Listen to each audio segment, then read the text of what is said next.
Okay, welcome to our next video lesson, the Self-Employment Committee. And in this video lesson, I want to overview the committee's role, how it carries on its work, and some tips for you to make the most out of the process. And the good news here is there's only one slide, so this is going to be very short, but it's obviously very important. So the Self-Employment Committee reviews all feasibility studies and business plans throughout the state. All the packages, that's what I call them, the documents that are prepared for review are reviewed by this committee, and it's their approval that's the final one. Once the committee approves a package, it goes back to the counselor, and an individualized plan for employment is prepared, and then the client can go through and launch their business.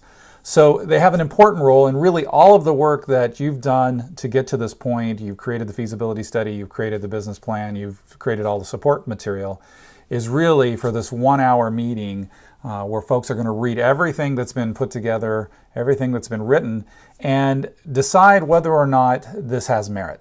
That's really what it's all about. The committee is composed of the VR administrator, branch managers, a qualified business expert, and a counselor. I should note that the qualified business expert, or QBE, is not the same one that prepares your feasibility study or supports you in your business plan. It'll be a different qualified business expert. The qualified business expert typically drives the meeting. They drive the discussion with the others chiming in and talking about their thoughts and concerns as well. Your counselor will attend by phone or in person. Typically it's by phone. And it will attend for their scheduled time. I think it's really important to understand what this means and the implications for your success in this process.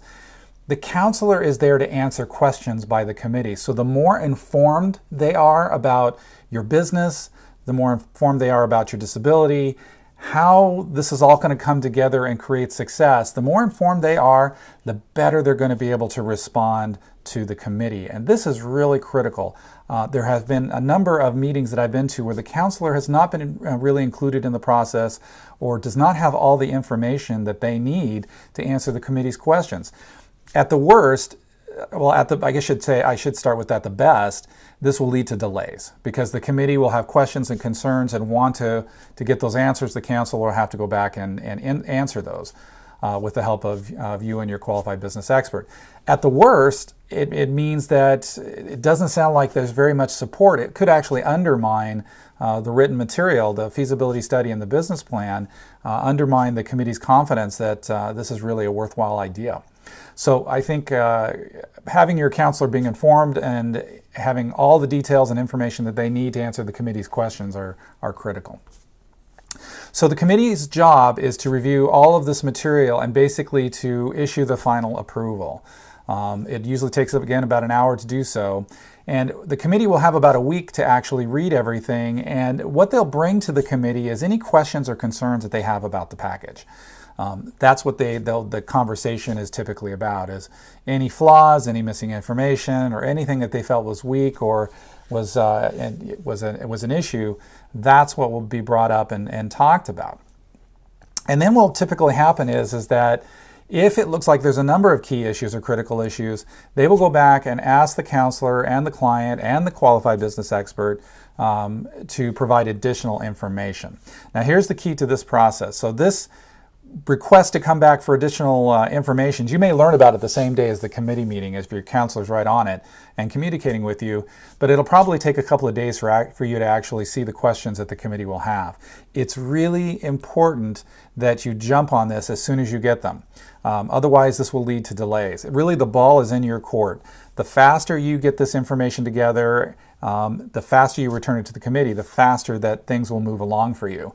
You do not have to wait for another self-employment committee meeting. You can return these questions as soon as they're prepared and send your answers back to the committee for their review. The other thing that I would say here is take your time to make sure you've answered the questions fully, clearly, and succinctly, and comprehensively.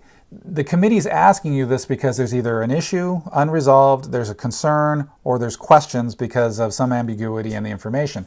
That means they need more from you to be able to understand it. So take your time with this, and make sure that it's done well enough where you answer these questions. And then when they're done, get them right back into the hands of your counselor. Your counselor will send them to the committee, and then the committee will go through and actually decide whether or not to support the plan or not. That usually takes just a couple of days. So that's really it. The entire process kind of accumulates here in terms of an approval or a denial of the feasibility study and the business plan. Okay, with that, we'll go on to our next video lesson.